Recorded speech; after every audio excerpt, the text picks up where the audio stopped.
Bienvenue à l'EBCRS, où encore aujourd'hui, on va parler des rêvages de la théorie d'évolution versus la réalité de la création de Dieu.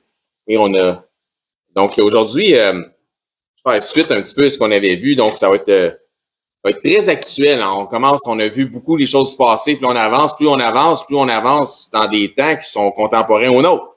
Donc, ça va être actuel, mais ça va aussi être factuel. Donc, c'est des choses que vous pouvez, ce que je vais vous annoncer, c'est des choses que vous pouvez trouver en cherchant vous-même. Il y a même un site un lien qui va être proposé.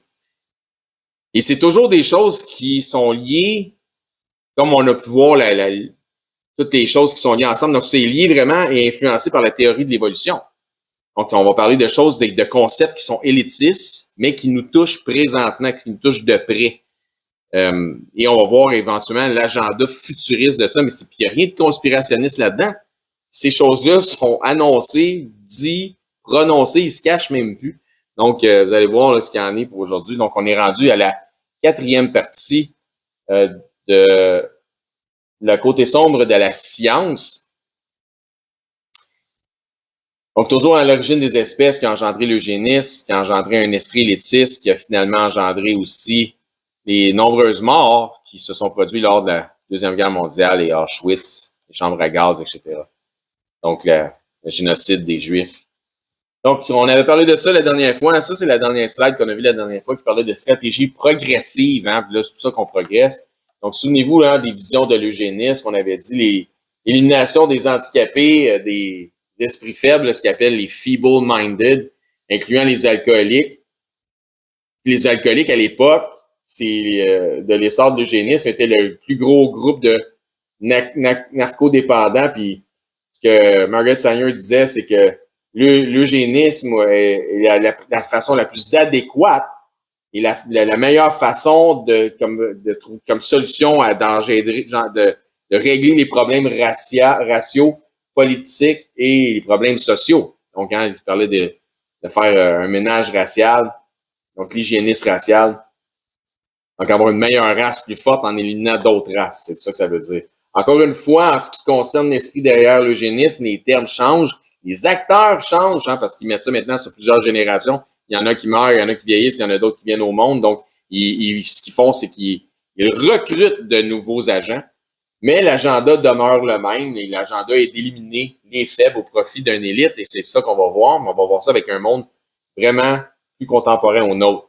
Donc, ce que Adolf Hitler avait dit, on avait vu ça la semaine passée, l'exigence d'empêcher des personnes déficientes de propager une descendance également déficiente est une exigence de la plus haute raison, donc il faut mettre ça en priorité. Et si elle est systématiquement exécutée, donc de manière, donc établir un système, une façon, méthode A, B, C, D, donc étape 1, 2, 3, 4, si vous voulez, elle représente l'acte le plus humain de l'humanité. Donc, c'est un acte humain que tu fais vis-à-vis de l'humanité, donc c'est l'humanisme. Autrement dit, donc ça avait été cité par Adolf Hitler. Donc, tuer du monde, c'est correct pour l'humanité, c'est une bonne chose. On est, autrement dit, le virus et le cancer de cette planète. Et les faibles font juste empêcher une progression pour les forts.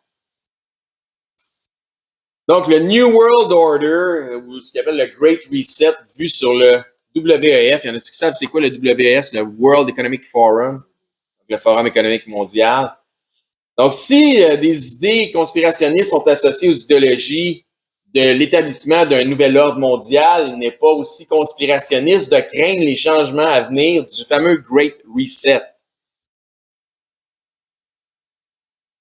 La grande réinitialisation en anglais de Great Reset est le nom d'une proposition du Forum économique mondial, donc le WEF, de planification économique pour reconstruire l'économie, mais supposément de manière durable. Et comment qu'on rebâtit ou on reconstruit l'économie de manière durable, c'est vraiment en faisant en sorte qu'il y a une élite au pouvoir et qu'il y a en bas, dessous l'élite, ben, qu'est-ce que tu as? Tu as des sbires ou un genre de bétail humain qui sont là juste pour faire rouler une sorte d'économie. Et le livre qui est là, COVID-19, The Great Reset, écrit par, entre autres, Klaus Schwab, je l'ai tenu dans mes mains parce qu'il y a une livraison d'Amazon qui est arrivée au bureau, puis il s'est trompé d'adresse. Fait qu'il était dans le bureau du gars de l'entrepôt. Fait que ça existe pour le vrai, c'est vrai, ces affaires-là. Oui, absolument. Comme si c'était intéressant. Donc, une autre initiative qui s'établit de bonne foi, vous savez hein, comment influencer en disant on fait ça de bonne foi, donc, et pour le bien de l'ensemble, donc for the greater good, pour le bien de l'ensemble. Donc, le World Economic Forum. Donc, il y en a, les conspirationnistes vont dire que dans les 3 hauts de Economic Forum, avec une barre qui passe, c'est comme si ça représentait un 6-6-6. Voyons donc. Sûrement pas, hein? C'est sûrement un pur hasard. Profitant des changements socio-économiques engendrés par la pandémie de la COVID-19. Oh non, c'est vrai qu'ils ont fait ça. La proposition a été dévoilée. Écoute, ça ne peut pas mieux tomber, en tout cas. La proposition a été dévoilée en mai 2020 que le prince Charles, donc le futur Charles III maintenant, et que par Klaus Schwab, directeur du WEF. Donc, ils ont voulu établir un nouveau programme socio-économique. C'est à cette occasion que la tarification du carbone a été mentionnée comme étant un moyen de contribuer à la durabilité. C'est quoi ça, la tarification du carbone, la taxe sur le carbone? Ils ont proposé ça au World Economic Forum pendant les histoires de la COVID-19. Ils se sont dit, hey, c'est le temps là, de faire un reset. Le monde est à off. Et donc, ça commence à tomber bien avec le plan. Ah non, c'est que c'est conspirationniste de dire ça. Voyons donc. Maman. On y propose aussi d'y lancer une 4e révolution industrielle en créant une infrastructure économique et publique numérique. Donc, n'oubliez pas que c'est là que le prince Charles, qui est maintenant le roi Charles, a proposé une tarification, une taxation sur le carbone. Qui a proposé ça? Exactement, le roi d'Angleterre. Exact, prince Charles, le roi d'Angleterre. Il n'est donc pas étonnant que cette proposition fasse l'objet d'une théorie de complot selon laquelle la grande réinitialisation serait utilisée pour apporter des changements socialistes et écologistes, donc environnementaux, ainsi qu'un supposé nouvel ordre mondial. C'est sûr que tu vas avoir du monde qui vont dire, qui vont tomber dans les théories conspirationnistes avec ce qu'ils sont en train d'annoncer, puis ce qu'ils disent, puis ce qu'ils font. Tu n'as pas le choix, là. Écoute, t'ouvres la porte, là. Donc, des responsables politiques comme Justin Trudeau ou Justin Trudeau au Canada, Joe Biden aux États-Unis et Boris Johnson au UK, donc aux Nations Unies, se sont prononcés en faveur du plan. Aux Nations Royaume-Uni, pardon. Oh, non. La cloche et l'idiot, toi. Suite à cette proposition, Joe Biden a commencé à tenir des propos parlant d'une vision de l'avenir qu'il a décrit comme suit. Donc, la marionnette à Biden, Build Back Better. Moi, j'avais déjà entendu ça. Donc, on va refaire les affaires mieux. Une nouvelle constitution économique, un nouvel essor économique. Justin Trudeau, pour sa part, dans une période d'inflation record, tu parles d'un timing de boîte, adopte la taxe sur le carbone proposée par le roi Charles, ou le prince Charles à l'époque, et tient un discours illustrant comment créer un monde plus juste et plus durable. La taxe sur le carbone est un projet immoral qui vient de gens qui sont immoraux, des gens qui ont l'amour de l'argent, qui croient qu'ils sont une élite au-dessus d'un paquet de gens qui sont un bétail. Oui. Quoi ça? Ah, quel carbone. OK, tu as 2 types de carbone qui veulent taxer. Le pet des vaches, donc on mange trop de viande. Puis l'autre, ce que tu vas dégager, entre autres, dans tout ce qui est utilisation carbone, exemple, ici on a l'hydroélectricité, c'est pas pire, mais les voitures. C'est pour ça qu'ils veulent amener aussi sur le fait qu'on devrait tout avoir des voitures électriques ou éliminer les voitures à Montréal. Parce que le carbone tue toute la planète. C'est pas vrai. Il y a pas d'exagération de carbone présentement dans l'environnement, mais pas du tout. Puis ils nous taxent, au Canada, ils veulent taxer tout le monde qui vit sur la côte sud, donc sur la barrière sud du Canada, donc en bas, sur le bord des frontières américaines, parce qu'on vit pas dans le reste du Canada. puis puis ça, c'est 30 millions de personnes, tu en as 33 millions en bas, comme si c'était nous autres le problème. On n'a pas besoin d'être taxés sur le carbone. C'est de la foutaise. C'est un vrai show de boucan pour pas faire de jeu de mots. Ouais. Ah, ça n'a aucun rapport. Écoute, va en Inde, va en Chine, OK, mais au Mexique, pour la densité, mais ça n'a pas rapport. De toute façon, il y en a pas de problème. Pour le vrai, ils ont inventé un problème à cause du fameux narratif du réchauffement climatique. C'est toutes des choses qui sont des narratifs qui sont pour le moins pas mal de la foutaise pour trouver une façon de fouiller dans tes poches parce que la bête économique des gouvernements a toujours faim, elle n'est jamais rassasiée, puis elle va te siphonner pour être sûr que tu t'enrichisses pas trop, pour que tout ne fasse pas partie de l'élite éventuellement. C'est pas vrai que le réchauffement, de toute façon, s'il y avait un réchauffement de la planète. Puis s'il y en a un, pourquoi ce serait pas le soleil, le problème? Mais il y en a eu par le passé des réchauffements. Il y en a eu par le passé des réchauffements. Ah, on n'était pas aussi nombreux sur la planète. À chaque fois qu'il neige pas en décembre ou qu'il fait trop chaud à telle période, t'as quelqu'un qui sort une page de journal de 1946 que c'est la même affaire. Klaus Schwab, c'est qui ce clown-là? Klaus Schwab, né le 30 mars 1938 à Ravensburg, en Allemagne, est un ingénieur et économiste allemand. Donc, il y a un autre qui est meilleur que les autres. Il fonde en 1971 le Symposium européen du management organisé à Davos, en Suisse, qui devient en 1987 le Forum économique mondial. C'est même pas une affaire de politique, mais tous les politiciens ont sauté là-dedans parce que ça réunissait une élite. C'est ça le but. Il est, avec Thierry Malleret, co-auteur de l'ouvrage COVID-19, la grande réinitialisation,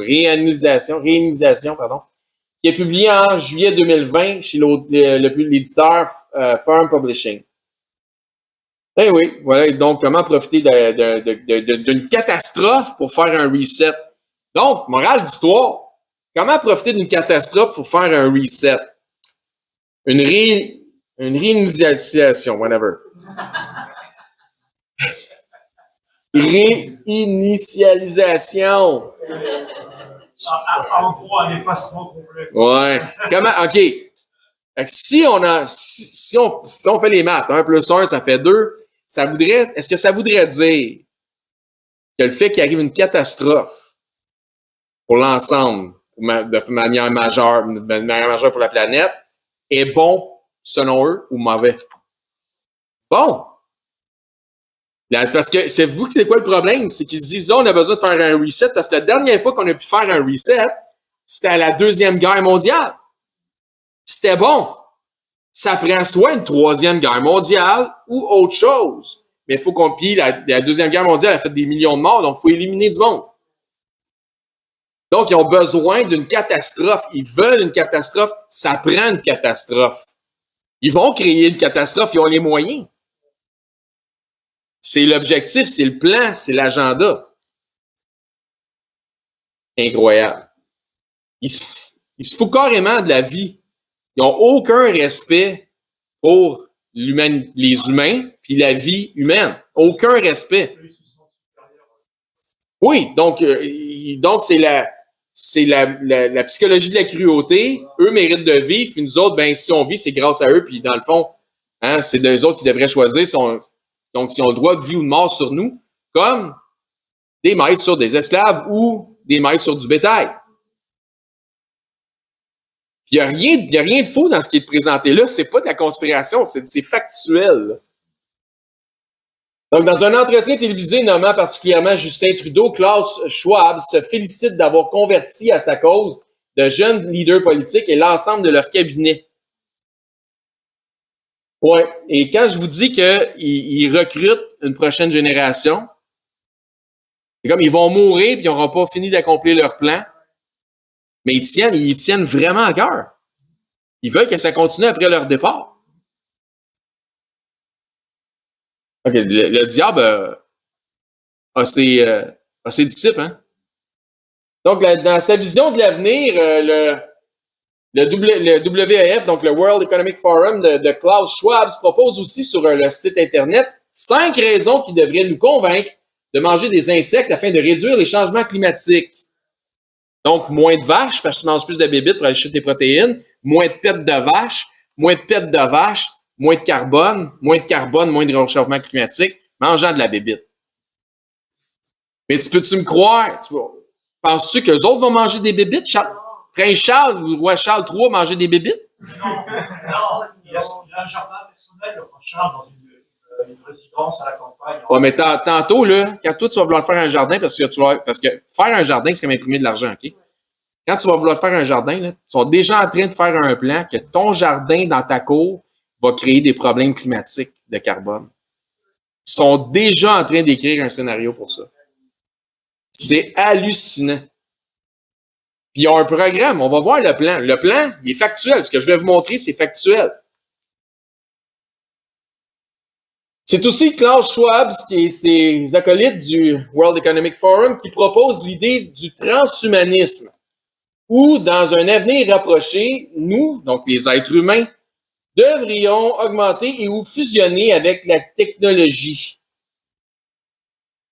Ainsi, le Forum économique mondial tente de normaliser l'idée d'implanter. Donc, quand c'est pas normal, c'est pas normal. Mais il tente de normaliser ce qui est pas normal. On devrait dire que c'est normal. Donc, on va appeler le mal bien, le bien mal. Tente de normaliser l'idée d'implanter des puces dans le corps humain tout en le liant à un réseau tel l'Internet. Si c'est pour une condition médicale, ça t'aide à arrêter de shaker parce que tu as le Parkinson, correct. Mais si c'est parce que faut que tu sois meilleur puis plus productif dans ton domaine, pas correct. Si c'est pour pousser notre machine, pas correct. Si c'est pour courir plus vite que tu te fais se couper les jambes, ben c'est stupide. On continue. Une fois connectés, les données peuvent être téléchargées ou échangées. Ainsi, le corps humain et le dispositif électronique pourraient être surveillés et contrôlés à distance. Qui nous parle de transhumanisme. Cette idée tordue ressemble encore une fois de plus en plus à ce qu'on appelle de la déshumanisation plutôt que de la transhumanisation. C'est aussi le même organisme qui a publié, donc le World Economic Forum, qui a publié comme étant une idée futuriste à considérer les essais écrits par une de ses membres, la politicienne socialiste du Danemark, Ida Margrethe Meyer-Auken. Donc, Ida Auken, elle est connue sous le nom de Ida Auken. Maintenant, ouais, mais ça, c'est si j'avais une puce dans le cerveau, j'aurais pas fait d'erreur de frappe. Tu vois comment c'est, hein? Là, ici, on voit Sophie Grégoire Trudeau qui dit que dans ses recherches pour son livre, ça allait passer à tout le monde en parle, puis elle passe pour une femme là, érudite, tu sais, les femmes la regardent là, comme si c'était un modèle. Elle dit que dans ses recherches pour son livre, elle a dû parler à un spécialiste de la déshumanisation. Puis elle dit ça d'une façon tellement candide, là, comme si c'est une bonne chose, là, la déshumanisation. Tout aussi pourri que les autres. Cet essai, grâce aux conspirationnistes, est aujourd'hui connu sous le titre de suivant. Vous ne posséderez rien et vous serez heureux. Donc, encore une fois, ils ont ouvert la porte, les conspirationnistes rentrent dedans et disent « C'est quoi ça, cette affaire-là? » Ouais, de Ida Auken, qu'elle a dit, c'est quoi ce qu'elle a publié. Là, les conspirationnistes ont pris ça et ont appelé ça « Vous ne posséderez rien, vous serez heureux ». Ça fait partie de l'agenda, vous allez voir. Bon, là, il n'y a rien qui s'invente. Encore une fois, le titre original était « Bienvenue en 2030 » et non pas « Vous ne posséderez rien et vous serez heureux ». Mais le titre original, c'est « Bienvenue en 2030 ». Donc, l'agenda est pour quand? 2030. Bienvenue en 2030. Je ne possède rien, je n'ai aucune intimité et la vie n'a jamais été meilleure. Ça, c'était le titre. Je ne possède rien, je n'ai aucune intimité, mais ma vie est donc belle. Puis qui écrit ça? Une femme. Donc, le féminisme à l'extrémisme. Sous forme d'une histoire fantastique futuriste, l'essai imagine un monde où l'identification numérique et le crédit social permettraient à tous de n'avoir aucune possession. Tout serait sous forme de location ou de prêt. Donc, you will own nothing, you will be happy. Klaus Schwab 2016, World Economic Forum. Vous n'aurez rien, vous serez content de Klaus Schwab. Dans cette utopie, nous ne posséderions rien, ni voiture, ni maison, ni appareil électroménager, ni outils, ni vêtements. Tout serait sous location, comme les Bixi, comme les communautos, comme le transport en commun, comme on veut pas de char à Montréal. Autrement dit, c'est vrai que celui qui n'aura pas d'argent, il sera quoi? Il n'y a personne qui va avoir de l'argent. Tes vêtements ne t'appartiendraient pas. Tout serait loué, tu serais sur un crédit social. Attention, hey, on n'aura pas besoin de travailler, c'est pas ça que ça veut dire. Le crédit social sert pour récompenser ou réprimander. C'est comment tu traites du bétail? Ouais, tu sais bien comment ça se fait. Donc, dans cette utopie, nous ne posséderions rien, ni voiture, ni maison, ni appareil électroménager, ni outils, ni vêtements. C'est pas que tu n'aurais rien, c'est que tu n'aurais rien à toi.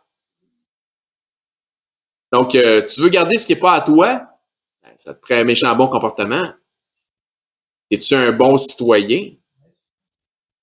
T'es pas un bon citoyen, on va t'enlever ce que tu n'as pas parce que de toute façon, c'est pas à toi. Ah, rendez à César ce qui est à César. Nous compterions plutôt sur des services partagés, donc c'est du communisme, là, et des locations pour tous nos besoins quotidiens. On serait-tu pas assez heureux? Hey, imagine-toi, là. OK, on va revenir.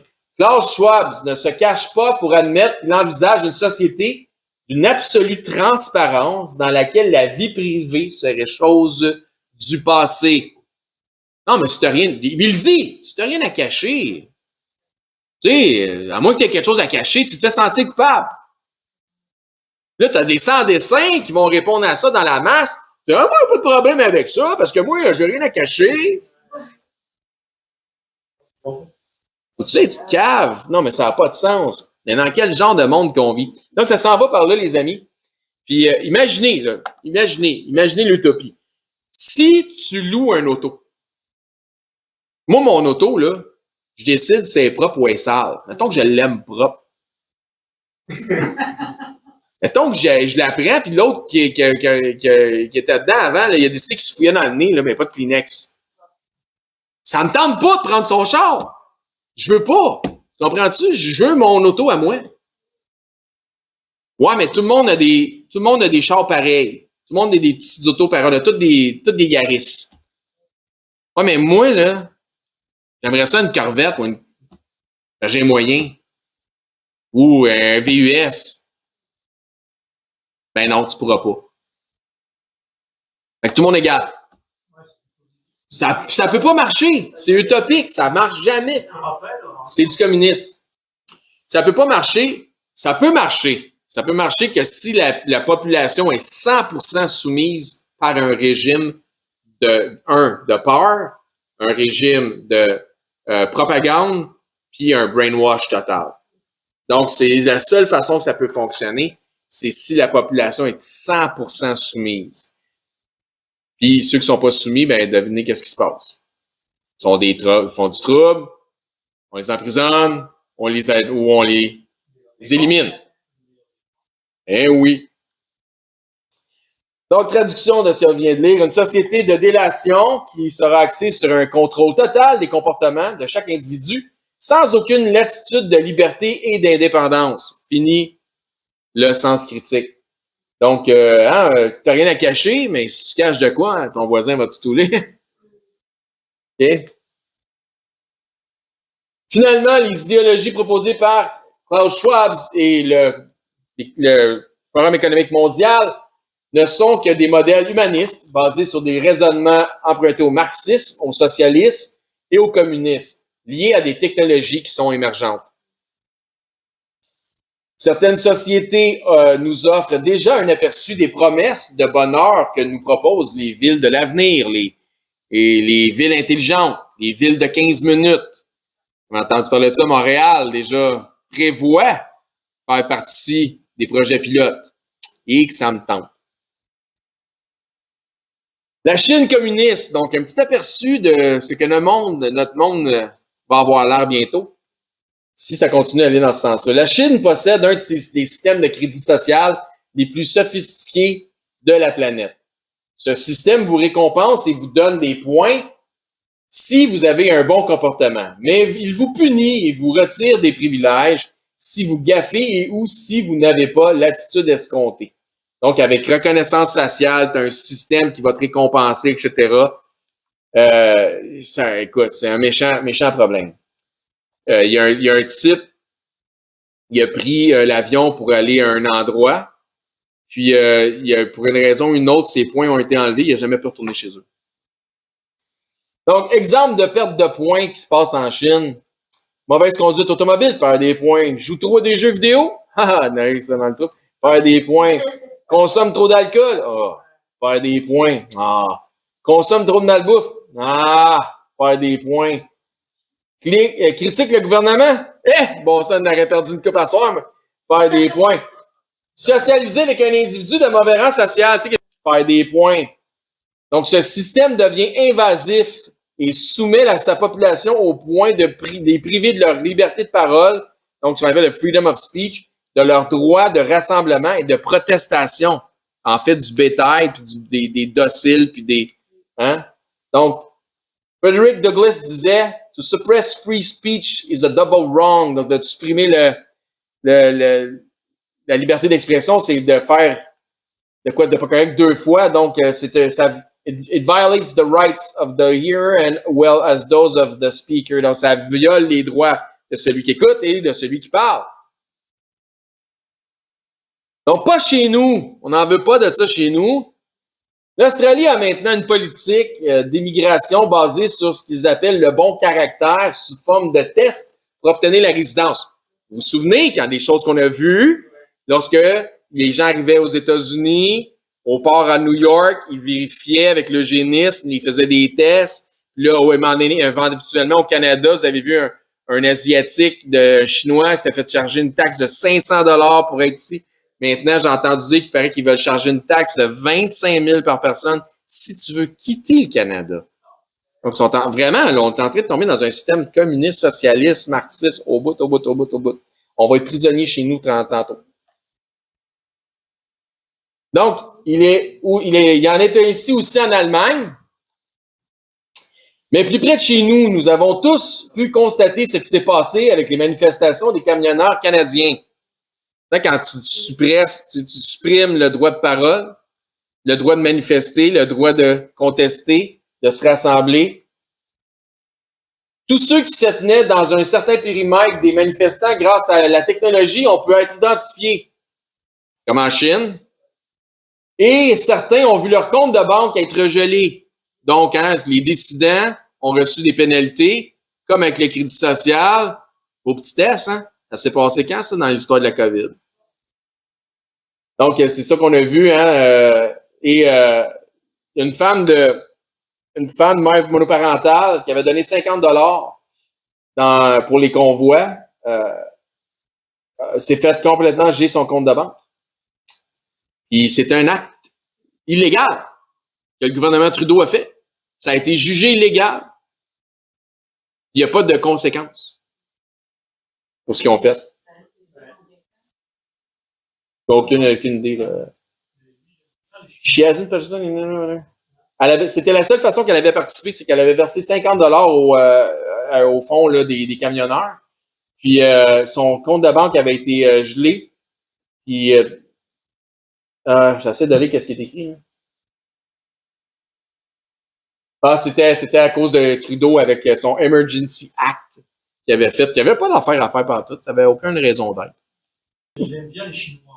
Ah, tu penses? Ah oui. Ah oui, t'es sûr? Tu penses? C'est quoi? Justin Trudeau a publiquement mentionné qu'il a une admiration pour le pouvoir de la dictature de la Chine. Il dit, there's a level of admiration I actually have for China because their basic dictatorship is allowing them to actually turn their economy around on a dime. Donc, j'ai un niveau d'admiration actuel pour la Chine à cause que les bases de leur dictatorship leur permettent de retourner leur économie sur un dixaine. Et qu'est-ce qu'on parlait tantôt quand ils sont rendus qu'ils veulent faire une 4e vague d'industrialisation, donc ils veulent changer l'économie, etc., etc. Donc, lui, il fait partie des endoctrinés là-dedans. Au-delà d'un système de récompense et de pénalité, le système de crédit social chinois ajoute le facteur de la honte sociale. Donc, tu as la honte sociale, ce qu'on appelle le social shaming pour les dissidents en publiant leurs photos associées à leurs échecs. De plus, certains de leurs fonctionnaires ont des quotas de délation à remplir sous forme de rapport afin de contribuer à rapporter ce qui aurait pu échapper à la vigilance de la technologie. Des quotas de rapport de délation. Mais quel genre de société de vidange que c'est ça? Ça, là, dans un cinéma près de chez vous bientôt, les amis. Là. That's all, folks. On est assez frustrés de même, on va s'en aller chez nous.